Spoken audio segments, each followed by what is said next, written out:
नमस्कार, आप देख रहे हैं जवाब तो देना पड़ेगा और आपके साथ में विजेंद्र सोलंकी। एक देश, एक विधान, एक संविधान, एक पहचान, एक निशान और अब एक देश, एक चुनाव। मोदी सरकार की केंद्रीय कैबिनेट ने वन नेशन वन इलेक्शन के बिल को मंजूरी दे दी है। इसका मतलब यह कि कभी भी संयुक्त सत्र बुलाकर इस बिल पर चर्चा की जा सकती है, क्योंकि जिन्होंने इसका ड्राफ्टिंग की है पूर्व राष्ट्रपति रामनाथ कोविंद, उन्होंने कहा कि यह दरअसल सियासत का मामला नहीं, यह देश का मामला है और इसलिए आम राय बेहद जरूरी है। हो यह भी सकता है कि वन नेशन वन इलेक्शन के बिल को जेपीसी को दे दिया जाए और ज्यादा मंथन करने के लिए, लेकिन इस बिल को मंजूरी यह अपने आप में बता रही है कि देश अगले चुनाव में यानी कि 2029 के लोकसभा चुनाव में वन नेशन वन इलेक्शन के साथ आगे बढ़ेगा, जिसमें लोकसभा, जिसमें विधानसभा, जिसमें नगर निगम के चुनाव और हो सकता है कि एक छोटे से अंतराल के बाद पंचायत के चुनाव भी कराए जाए और ये सब 100 दिनों के भीतर किया जाएगा। कहा जा रहा है इससे मैन पावर बचेगी, कहा जा रहा है इससे जो बेवजह की आचार संहिता की वजह से अर्थव्यवस्था रुकती है, विकास के कार्य रुकते हैं, वो गति पकड़ेंगे। कहा जा रहा है कि इसकी वजह से जो सरकारी कर्मचारियों की ड्यूटी लगती है, काम बाधित होता है, उससे राहत मिलेगी। और यह भी कहा जा रहा है कि वन नेशन वन इलेक्शन से 1 से 1.5% के आसपास अर्थव्यवस्था को बूस्टर डोज भी मिलेगा। तो क्या हम वन नेशन वन इलेक्शन के लिए तैयार हैं? आज बात इसी मुद्दे पर।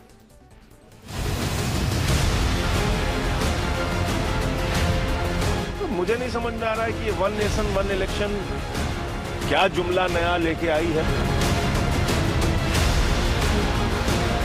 ये जो एक टेम्पटेशन है ना कि केंद्र नीति सारी चीजें दी जाएं, ये अच्छा टेम्पटेशन नहीं है।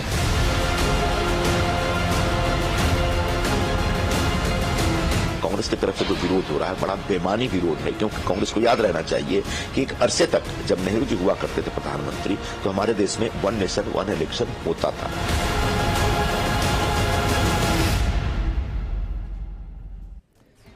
तो देखिए, बीजेपी इसके पक्ष में और बाकी पार्टियां इसके विरोध में, जबकि सही कहा कि एक दौर तक देश के अंदर वन नेशन वन इलेक्शन हुआ करता था, लेकिन जिस तरीके से सरकारें भंग हुई, उसके बाद मध्यावधि चुनाव विधानसभाओं के अंदर हुए, उसके बाद वन नेशन वन इलेक्शन दूर चला गया। तो क्या वापस उसकी जरूरत है? इस पर बात करने के लिए हमारे साथ मौजूद हैं बीजेपी प्रवक्ता लक्ष्मीकांत पारिक जी, कांग्रेस प्रवक्ता CL यादव जी, रिटायर्ड न्यायाधीश जस्टिस पानाचंद जैन जी और राजनीतिक विश्लेषक मिथिलेश जैमिनी जी। शुरुआत करना चाहेंगे CL यादव जी आपके साथ। जरा बताइए, कांग्रेस तो कर चुकी है और यह भी सच है कि वन नेशन वन इलेक्शन के फायदे बहुत हैं, नुकसान गिनाइए। विजेंद्र जी, पिछले 11 साल से भाजपा ने जुमलों के अलावा कोई काम किया है तो बताइए। काला धन लाएंगे, आया क्या? किसानों की आय दुगनी करेंगे, क्या हुआ? किसान आज सड़कों पे बैठा है, उसके रास्ते में कीले गाड़ी जा रही है।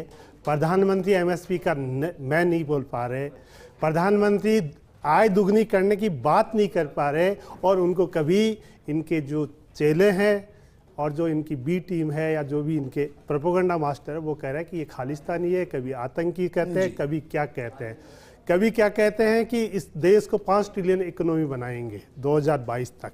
2022 नहीं, 2024 खत्म हो रहा है, 2025 आने वाला है।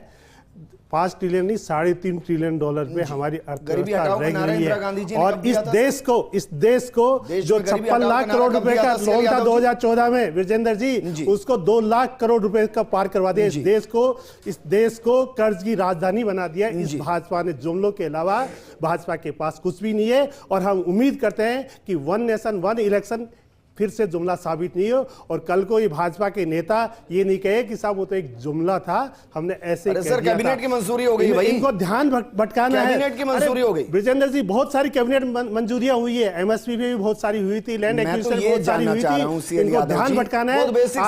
नॉर्थ ईस्ट कांग्रेस की नजर में वन नेशन वन इलेक्शन होना चाहिए या नहीं होना चाहिए? मणिपुर पिछले 20 महीने से जल रहा है, लेकिन प्रधानमंत्री मणिपुर का मैं नहीं, हम स्वागत करते हैं।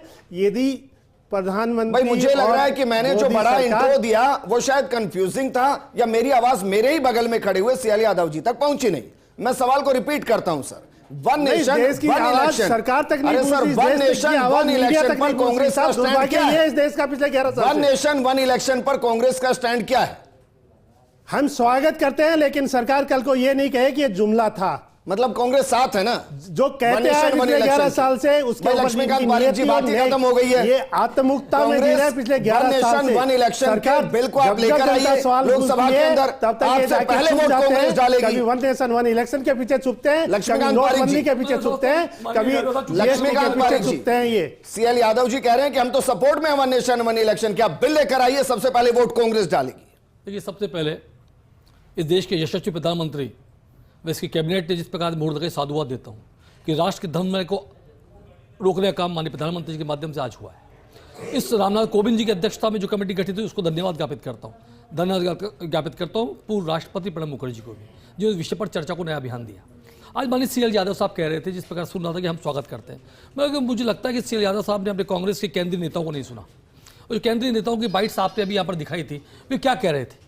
प्रश्न यहाँ पर ये होता कि कांग्रेस का क्या अधिकृत वक्तव्य माननीय सीएल यादव साहब की आवाज़ को मान लिया जाए, जिन्होंने इस वक्तव्य के अलावा अन्य व्यक्तियों पर अपने बयान दर्ज करवाए होंगे आज यहाँ पर बैठकर, लेकिन आज के इस वक्तव्य कालों का स्वागत करते हैं। अब कांग्रेस राजस्थान के स्तर पर स्वागत करती है या केंद्र के स्तर पर स्वागत करती है? माननीय गहलोत जी स्वागत कर रहे हैं या सीएल यादव स्वागत कर रहे हैं, ये बात तय कांग्रेस तय कर दे। माननीय राहुल जी स्वागत कर रहे हैं, सोनिया आप स्वागत कर रही है, तरफ ये से कर बोल रहे हैं सर? मैं भारतीय आप बीजेपी की तरफ से बोल रहे हैं? मैं आ रहा हूँ, मेरे पास आधिकारिक प्रवक्ता हैं सर कांग्रेस। विजेंद्र जी एक मिनट जी। सुनिए। भारतीय जनता पार्टी केंद्र से लेकर राजस्थान के इस प्रवक्ता तक एक ही स्टेटमेंट है, कांग्रेस के प्रवक्ता बयान बदले हैं, इसलिए मैंने बात कही कि कांग्रेस से राजस्थान प्रवक्ता का बयान बदला हुआ है, केंद्र की दिशा से अलग इतना बयान है, इसलिए इनका कल कहते मेरा व्यक्तिगत बयान था, कांग्रेस का बयान नहीं था। एक मिनट इस तरह डिबेट करें तो आइए कर लें, डिबेट से बोलवा। जिस प्रकार की अगर ये छीना चिपटी बात करना चाहते हैं, अब मैं सीधी बात पर आता हूँ। राजस्थान हिंदुस्तान में कांग्रेस के नेताओं को देख रहा था, कांग्रेस नेता जिस पर बयान दे रहे थे कि वन नेशन इलेक्शन ये हो जाएगा वो हो जाएगा जुमला। मैं इनसे पूछना चाहता हूं कि वन नेशन इलेक्शन 1952 का इलेक्शन से लेकर 1967 तक का इलेक्शन वन नेशन इलेक्शन नहीं था तो क्या था? और आज कांग्रेस विरोध क्यों कर रही है बताए सीधे तौर पर? ये वन नेशन वन इलेक्शन इस बात का जोतक है कि हिंदुस्तान की धरा पर अब चुनाव सिर्फ एक ही बार हुआ करेंगे, बार बार चुनाव में धन का अपव्यय नहीं होगा, व्यक्तियों का इधर से उधर नहीं होगा, सेनाओं को राहत मिल पाएगी और एक नई बात इस देश को मिल पाएगी कि बार बार चुनाव आचार संहिता लगने जो देश का विकास रुकता है, देश की आर्थिक प्रगति रुकती है, वे सब रुकने का काम बंद होगा और नई दिशा के साथ नए चुनाव हो पाएंगे। ठीक है, लेकिन मुझे लगता नहीं आचार संहिता में विकास बाधा होता है। बस नए कॉन्ट्रैक्ट ही तो नहीं होते, पुराने तो बदस्तूर जारी रहते हैं, उन पर रफ्तार दिखाइए ना, कितने दिखा सकते हैं। देखिए जस्टिस पानाचंद जैन साहब हमारे साथ हैं। जस्टिस पानाचंद जैन साहब, इसको कानूनी तौर पर समझना चाह रहे हैं सर, क्या कानूनी तौर पर कोई बाध्यता है देश में वन नेशन वन इलेक्शन को लेकर, कोई भी किसी भी तरीके की? नहीं, देखिएगा कानून में कोई बाध्यता नहीं है। आप इसको इस तरह से देखें कि सन 1951-52 में जो चुनाव हुए उसके बाद 67 तक चुनाव जो है ये साथ साथ होते रहे। 70 में जाके जो है अवरोध पैदा हुआ है, क्योंकि उस समय पार्लियामेंट भी भंग हो गई थी और बहुत सारी असेंबली भी भंग कर दी गई थी। इसके बाद लेकिन 2009 के बाद क्रमशः सबसे पहले 2009 में नीति आयोग ने और चुनाव आयोग ने इस प्रश्न को उठाया कि ये जो है एक साथ चुनाव होने चाहिए। उसके बाद फिर पुनः जो है जो स्टैंडिंग कमेटी है संसद की स्टैंडिंग कमेटी ने ये रेजोल्यूशन पास किया कि एक साथ चुनाव होने चाहिए। सर ये कौन से साल में किया रेजोल्यूशन पास? और जब आदरणीय मुखर्जी 2015 में, ठीक, 2015 में संसद की जो स्टैंडिंग कमेटी है उसने जो है ये सुझाव दिया था कि ये होना चाहिए। इसके बाद जब राष्ट्रपति मुखर्जी बने उन्होंने अपने भाषण में इस बात को कहा। उसके बाद गोविंद जी जब राष्ट्रपति बने तो उनके भाषण में ये बात आई और अभी भी जो है ये उन्हीं के नेतृत्व में एक कमेटी गठित की गई है और कमेटी ने जो है सब लोगों से चर्चा करने के बाद जो है अपनी रिपोर्ट जो है ये पार्लियामेंट को मोदी जी को सबमिट की है और संसद और इनकी जो पार्लियामेंट्री कमेटी है बीजेपी की संसद की उसमें जो है आज ये रेजोल्यूशन पास किया गया है कि विधेयक लाया जाए और हो सकता है कि ये जो बीते 5-7 दिन रह गए हैं इसी बीच में जो है ये विधेयक लाया जाए। तो कंटिन्यूस इस पर चर्चा हुई है। ठीक। ये विधि में भी है। दूसरा ये है कि 1951 के कानून में इस बात का व्यवस्था थी कि दोनों चुनाव साथ साथ होंगे। संविधान में देखें तो 324 में इसके संबंध में, इलेक्शन के संबंध में पूर्ण अधिकार आयोग को दिया हुआ है। आयोग भी इस संबंध में सिफारिश कर सकता है। 327 में जो है संसद को सब प्रकार का कानून, नियमावली, समय ये और निर्धारित करने का अधिकार प्राप्त है। तो संवैधानिक रूप से जो है ये बिल्कुल उचित है और ये होना चाहिए। 2018 में जो इलेक्शन हुए थे उस इलेक्शन में जो है 30,000 करोड़ रुपए खर्च हुए थे और ये आंका गया था कि अगर ये चुनाव साथ साथ होते तो 4,500 करोड़ में ये चुनाव हो सकते थे। तो आप देखिएगा ये कठिनाइयाँ जरूर आएंगी, लेकिन कठिनाइयों का मतलब ये नहीं है कि एक अच्छे काम को हम न करें। ठीक है सर, वापस मैं आपके पास आऊंगा। आपने बहुत बेहतरीन तरीके से चीजों को समझाया, लेकिन मिथिलेश जैमिनी जी, एक मिनट सर, एक मिनट भाई, एक एक इन्वॉल्वमेंट तो सबकी ले लूं। मिथिलेश जैमिनी जी, क्या इसका विरोध सिर्फ इसलिए हो रहा है कि अगर वन नेशन वन इलेक्शन हुआ तो ऐसा ना हो कि पूरा चुनाव एक तरीके से इलेक्शन के साथ सेंट्रिक हो जाए, सेंटर के सेंट्रिक हो जाए और मुद्दे गौण हो जाए, पंचायत के, निगम के, विधानसभा के, सब ऊपर से जो चल रहा है उसी के इन्फ्लुएंस के साथ सब कुछ बेहतर नजर आए और इसी से विपक्ष डर रहा है। देखिए, जो सबसे इंपॉर्टेंट चीज है कि पॉलिटिकल करप्शन पर पाबंदी लग जाएगी, क्योंकि एक व्यक्ति एमएलए का चुनाव लड़ता है, वो प्रधान के चुनाव को भी प्रभावित करता है और सरपंच के चुनाव को प्रभावित करता है। इसके अलावा इंपॉर्टेंट चीज है कि जो हमारी मतदाता सूची है उसको भी प्रभावित करते हैं। छोटे जो सरपंच के चुनाव अगर एक साथ होंगे तो सबसे इंपॉर्टेंट चीज है कि छोटा आदमी जानता है कि मेरे गांव का आदमी नहीं है, उसका नाम कट जाता है। तो एक बड़ा करप्शन हमारे देश में यह है कि मतदाता सूची एक नहीं है, बार बार उसका पुनरीक्षण होता है हर चुनाव से पहले। तो सबसे बड़ा जो हमारा पॉलिटिकल करप्शन है वो मतदाता सूचियों में होता है, वो रुक जाएगा और एक आदमी एक जगह ही वोट डाल पाएगा, दूसरी जगह जाके वोट नहीं डाल पाएगा। सरपंच में हम देखते हैं, मैं गांव का आदमी हूं, सरपंच के चुनाव में किस तरीके से दिल्ली से बसें भर भर के लाते हैं, महाराष्ट्र भर भर के लाते हैं। तो ये जो एक पॉलिटिकल करप्शन है उस पर रोक लग जाएगी। दूसरा इंपॉर्टेंट चीज ये है कि आजादी के 75 साल बाद मैं कहूंगा एक प्रोग्रेसिव और एक विजनरी स्टेप है, क्योंकि आपको कहीं न कहीं इस देश के प्रति जिम्मेदारी निभानी पड़ेगी। और जो रामनाथ कोविंद ने रिपोर्ट दी है, कांग्रेस इसकी समर्थक रही, अब भले विरोध करे, लेकिन वर्तमान में जो हालात है, जो विपक्ष का रवैया हम देख रहे हैं सदन के दोनों मंडलों में, वो बड़ा चिंताजनक है। उसको देखते हुए मुझे लगता है जेपीसी को देना फायदेमंद रहेगा। जेपीसी में बीजेपी का बहुमत है और यह बिल पारित हो जाएगा। तो कुल मिलाकर अब बीजेपी का सबसे बड़ा डर जो विपक्षी दलों का है कि राहुल गांधी के नेतृत्व में इंडिया गठबंधन बागी हो रहा है और ममता का नाम आगे जा रहा है। अगर वन नेशन वन इलेक्शन का परिभाषा आ गई और मोदी के नाम पर पूरे देश में वोट पड़ने लग गए, तो कांग्रेस जो गांव में सरपंच या प्रधान या नगरपालिका का चेयरमैन या यूआईटी का चेयरमैन या मेयर बनाने का सपना देख रही है, उस पर बड़ा हथौड़ा चल जाएगा। तो कहीं न कहीं जो पॉलिटिकल एक फियर इस वन नेशन वन इलेक्शन से तमाम पॉलिटिकल पार्टीज में है वो है। और जिस तरीके से अभी 2 स्टेट हारे हैं, हरियाणा और महाराष्ट्र, उसके बाद जो इंडिया गठबंधन पर इनकी पकड़ ढीली हो गई है और ममता के साथ जिस तरीके से लालू यादव और शरद पवार सुर में सुर मिला रहे हैं, तो कांग्रेस तो उससे लड़ाई लड़ रही है कि कहीं वो इंडिया का मुखिया पद नहीं छिन जाए। तो सबसे इंपॉर्टेंट चीज है, मैं ये जानना चाह रहा हूं मिथिलेश जी कि भाई क्या सिर्फ हम इसलिए सियासत करते हैं किसी इशू पर कि हमारी विरोधी पार्टी ने उस बिल को इंट्रोड्यूस कर दिया या वो इस दिशा में आगे बढ़ रही है? मैं इसलिए कह रहा हूं क्योंकि जिस तरीके से बताया अभी पानाचंद जी ने कि भाई 2009 के अंदर बाकायदा इलेक्शन कमीशन ने लिख के दिया, नीति आयोग ने दिया। अब उस वक्त बीजेपी और मोदी तो थे नहीं, केंद्र के अंदर कांग्रेस की सरकार थी। फिर उसके बाद प्रणब दा ने जिस तरीके से लिख कर दिया, उन्होंने इसको लेकर चिंता व्यक्त की, वो भी कोई बीजेपी के तो थे नहीं। तो कांग्रेस विरोध क्यों करती है? देखिए, अच्छा जो पॉलिटिशियन होता है उसकी 2 क्वालिटी होती है लीडरशिप में कि वो धैर्य रखे और हाथों हाथ निर्णय ले। अब कांग्रेस में आज की हालात में लीडरशिप कितनी पुअर हो गई है। इनका मुखिया कभी अडानी बनकर, पत्रकार बनकर अडानी का इंटरव्यू लेता है, कभी जो क्लास गोइंग बच्चे की तरह फूल और झंडा देता है। तो उनसे अगर आप अपेक्षा रखेंगे कि हमारे ही लोगों ने फैसला किया था, देश हित में ये निर्णय है, इतना पैसा बटेगा और हमारे देश को एक नई जो विकसित भारत बनने की दौड़ है उसमें भारत का झंडा बुलंद होगा, ये सोचने का टाइम नहीं है। इनको इंपॉर्टेंट चीज ये हो गई है कि कांग्रेस में जो बचकानी हरकतें होती है, यहां आते अपने नेताओं को कहते थे गो बैक, डोटासरा और जूली अगर चले जाते हैं तो उनको गो बैक कहते हैं, 2.5 दिन यहाँ रहते हैं, 2.5 घंटे, वो पीसीसी नहीं चाहते हैं। उनसे अगर आप ये अपेक्षा रखेंगे कि वो देश हित में सोचेंगे, मतलब विरोध के लिए विरोध कर रहे हैं। बिल्कुल बिल्कुल। आप जो अमेरिका में जाके बयान देते हैं और जिस तरीके से इनके राजीव गांधी फाउंडेशन का नाम दूसरे संगठन से जुड़ के आ रहा है अमेरिका के से, तो ये तमाम चीजें बताती हैं कि रुक जाइए, उनसे ऊपर पता की चले बात कि आप शेट्टी तक लेकर चले गए, सोरोस तक लेकर चले गए, वहां तक नहीं जाएंगे। आज का वन नेशन वन इलेक्शन का ही प्रोग्राम है। सीएल यादव जी, भाई जो पानाचंद जी कह रहे हैं और आप भी कुछ कहना चाह रहे थे वो भी कहिएगा, ये तो एक सरकार होती है सर, चेहरा बदलता रहता है और देश ये सरकार चलाती है, चेहरा नहीं। चेहरा तो आज है, कल कोई और होगा, परसों कोई और होगा और पीछे भी कोई और रहा है। तो नहीं होना चाहिए ना कि भाई जो देश के ही विरोध में चला जाए। विजेंद्र जी, पानाचंद जी से मेरा एक सवाल था कि पानाचंद जी ने कहा था दोनों चुनाव एक साथ होने चाहिए, तो नगर पालिकाओं का क्या होगा, पंचायतों का क्या होगा, उनके बारे में क्या होगा?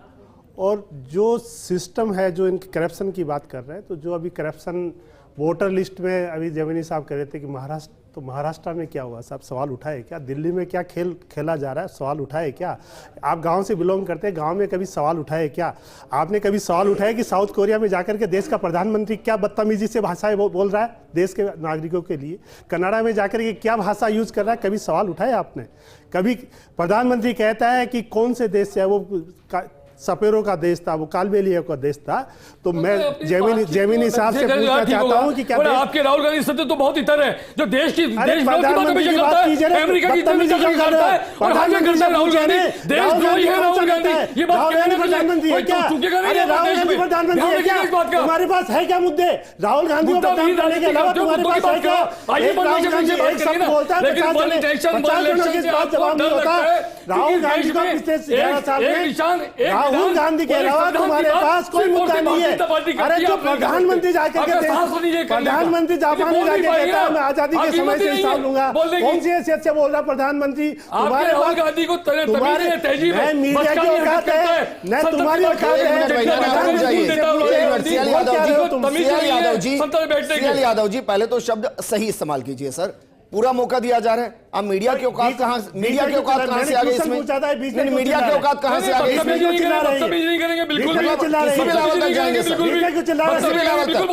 एक मिनट लक्ष्मीकांत जी, एक मिनट लक्ष्मीकांत जी, एक मिनट भाई लक्ष्मीकांत जी, एक मिनट लक्ष्मीकांत जी, वीडियो चलाया इन्होंने, एक मिनट लक्ष्मीकांत जी, वीडियो चलाने के अलावा काट छाट करने के अलावा एक नई नीति अपना लिया भाई कांग्रेस ने, कुछ नहीं मिल रहा है तो मीडिया को कोई सुन लगी चल रहा है, प्रधानमंत्री नहीं जाएंगे। मणिपुर चल रहा है। अरे सर रुकिए भाई, वापस टॉपिक पे आते हैं। सीएल यादव जी, एक तो सर कोसना बंद कीजिए और सुधारना शुरू कीजिए खुद को। मैं क्या कह रहा हूं सर, कोसना बंद कीजिए और खुद को सुधारना शुरू कीजिए, ये सबसे बेहतरीन होता है सर। हमारे को जिन्ना के साथ सरकार बनाने वाले हमारे को मर्यादा नहीं सिखाए, देश हित क्या होता है मत जाइए सर वहां तक, मत सिखाए, मत जाइए भाई वहां तक। देश के टुकड़े किसने किए सब जानते हैं, मत जाइए वहां तक, मत जाइए वहां तक सर कि देश के टुकड़े किसने किए, कितने लोगों की लाशों के ऊपर ये पार्टीशन हुआ है, मत जाइए उस तक सर, मत जाइए वहां तक। पूरे मंत्री आप बता पाएंगे? एक मिनट भाई लक्ष्मीकांत जी, एक मिनट लक्ष्मीकांत जी, एक minute sir CL Yadav ji, एक मिनट लक्ष्मीकांत जी, सीएल यादव जी, आंकड़ा जरा दीजिए, पार्टीशन में कितने लाख लोगों की जान गई थी और कितनी महिलाओं से दुष्कर्म हुआ था? बताइए ना जरा सर, की डिमांड की थी, बताइए ना किसकी थी? कोई जवाबदेही दे, कभी जवाबदेही तय हुई? नेहरू की दिल्ली में से गरीबों के लिए कौन जिम्मेदार था? और देश के नेता को हिंदुओं का उसका बलिदान हुआ देश के अंदर, समस्या ये है, समस्या ये है CL Yadav ji, genuine issue पर टॉपिक, एक minute sir CL Yadav ji, समस्या ये है सर कि हम वन नेशन वन इलेक्शन पर बात कर रहे हैं। आपके जितने डायमेंशन है बताइए ना सर, क्या चीज के? वन नेशन वन इलेक्शन पर आप कभी इधर भागेंगे कभी उधर भागेंगे। 2014 से पहले हम जंगलों में रहते थे, कुछ भी नहीं था, जो कुछ बनाया नरेंद्र मोदी सरकार ने बनाया। डिबेट करने फिर गजब है। एक मिनट भाई मित्रेश जामिनी जी, आप भी इस चीज को महसूस कर रहे होंगे सर, और मैं व्यक्तिगत हर डिबेट में इस चीज को महसूस करता हूं कि जो टॉपिक होता है उस टॉपिक पर बहस नहीं करते हैं। ऐसा लगता है मानो कि एजेंडे के साथ आए कि हमें इस टॉपिक पर बात ही नहीं करनी है। भाई वन नेशन वन इलेक्शन पर हम बात कर रहे हैं, कांग्रेस को कम से कम स्पष्टीकरण तो देना चाहिए कि भाई ये नीतिगत दिक्कतें हैं इसमें, अपोजिशन हम इसलिए विरोध करेंगे। का धर्म है क्वेश्चन करना, बताया ना। अरे सर, जवाब देना धर्म नहीं है क्या? किसका धर्म है? बोलिए मिथिलेश जी। भाजपा देगी, सरकार देगी, जो सरकार में बेटा वो देगा। कांग्रेस के लिए एक अवसर हो सकता है, आपदा में अवसर ढूंढ सकती है। वो जो बार बार ईवीएम की बात कर रही है, वो शर्त रखिए कि वन नेशन वन इलेक्शन तो तैयार कराइए, लेकिन चुनाव बैलेट से करवाइए। ये इस अपॉर्चुनिटी को कैश कर सकते हैं जब ये मीटिंग में जाए, संयुक्त दल की जो मीटिंग हो उसमें ये बात करे कि ये देश हित में है वन नेशन वन इलेक्शन, क्योंकि आर्थिक रूप से, सामाजिक रूप से, और जो बार बार हमारी सरकारी मशीनरी का जब काम करने का रवैया रुक जाता है, बार बार जो आम आदमी को कहा जाता है आचार संहिता लग गई उसके बाद आना, उस आम आदमी के दंश को कम किया जा सकता है, क्योंकि ये देश इलेक्शन मोड में ही रहता है। आज हालत यह है कि ये देश इलेक्शन मोड में ही रहता है। 3 साल 5 साल का कार्यकाल होता है विधानसभा का, 3 साल इसी में चले जाते हैं।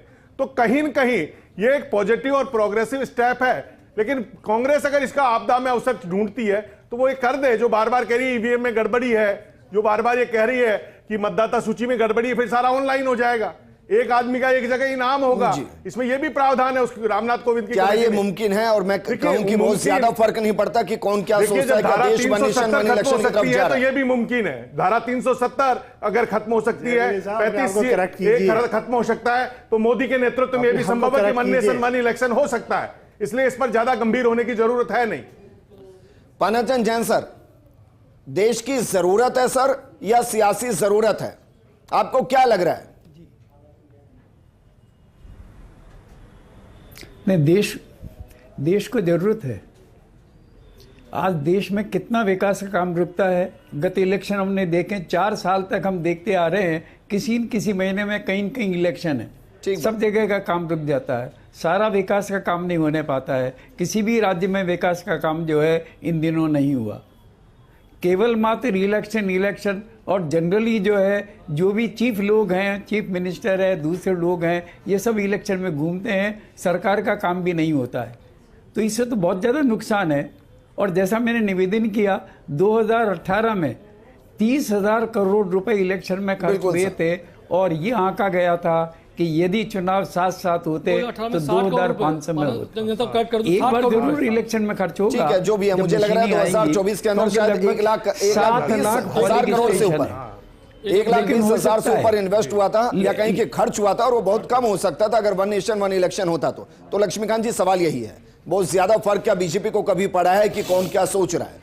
फर्क इससे पड़ता है कि बीजेपी क्या सोच रही है और उसको एग्जीक्यूट करती है। मानकर चले कि देश 2029 के चुनाव में वन नेशन वन इलेक्शन के साथ ही उतरेगा, और सप्लीमेंट्री है सर, उससे पहले जनगणना हो चुकी होगी, उससे पहले परिसीमन हो चुका होगा, उससे पहले महिला आरक्षण लागू हो चुका होगा। निश्चित रूप से हमने जो सोचा है किया है। यदि भारतीय जनता पार्टी अपने पहले मैनिफेस्टो में कहती है राम का मंदिर बनेगा तो बनेगा, यदि हमने कहा धारा 370 के हटाएंगे तो हटाएंगे, और वन नेशन वन इलेक्शन की बात हमने कही है और खड़ी की है। यदि ये बात चुनाव आयोग 2009 में की, 2015 की संसद तक पहुंची, और 2015 के बाद लगातार इस पर लगातार काम होता चला गया, तो मान के चलिए 2019 का चुनाव निश्चित रूप से वन नेशन इलेक्शन के आधार पर ही होगा। जैन साहब कुछ कह रहे हैं, जैन साहब कहिए। विजय जी, हम मुद्दे की बात क्यों नहीं करते हैं? विजय जी, हम मुद्दे की बात करें ना, ये कहाँ इलेक्शन की बात आ गई है, दूसरी चीजें आ गई। सवाल ये है कि आज संसद में जो चर्चा हो रही है और जो एक इश्यू उठाया जा रहा है कि ये सरकार जो है संविधान को ख़त्म करने जा रही है, ये मैं निवेदन करता हूँ कि ये एक देश एक चुनाव जो है ये संवैधानिक रूप से है। अब 324 से लेकर 329 तक आर्टिकल संविधान के पढ़िए और रिप्रेजेंटेशन ऑफ पीपल एक्ट देखिएगा, उसमें सारी व्यवस्था को दिया हुआ। पानाचंद जी, दिक्कत यह है ना कि सर आपकी तरह सब संविधान नहीं पढ़ रहे हैं, बिखराव मत करो। संविधान को लेकर चलना और संविधान को पढ़ना और संविधान की भावना के साथ अपनी भावनाओं को व्यक्त करना, इसमें बहुत अंतर है sir. CL Yadav ji, final comment आपके साथ।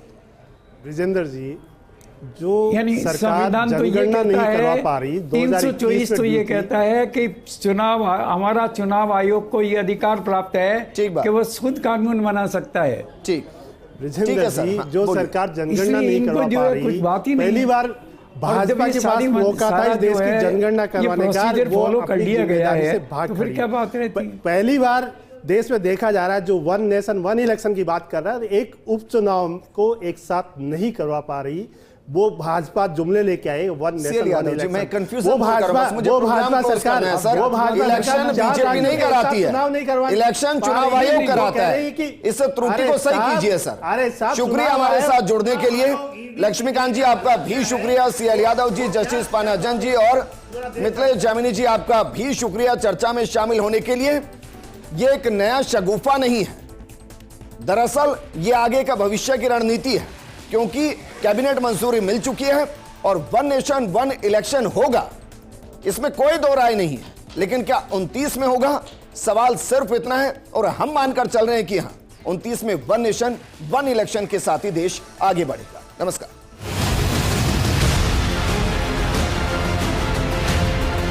मुझे नहीं समझ में आ रहा है कि ये वन नेशन वन इलेक्शन क्या जुमला नया लेके आई है।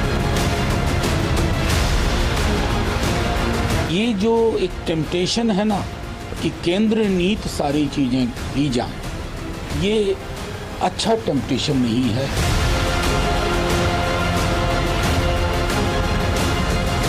कांग्रेस की तरफ से जो विरोध हो रहा है बड़ा बेमानी विरोध है, क्योंकि कांग्रेस को याद रहना चाहिए कि एक अरसे तक जब नेहरू जी हुआ करते थे प्रधानमंत्री, तो हमारे देश में वन नेशन वन इलेक्शन होता था।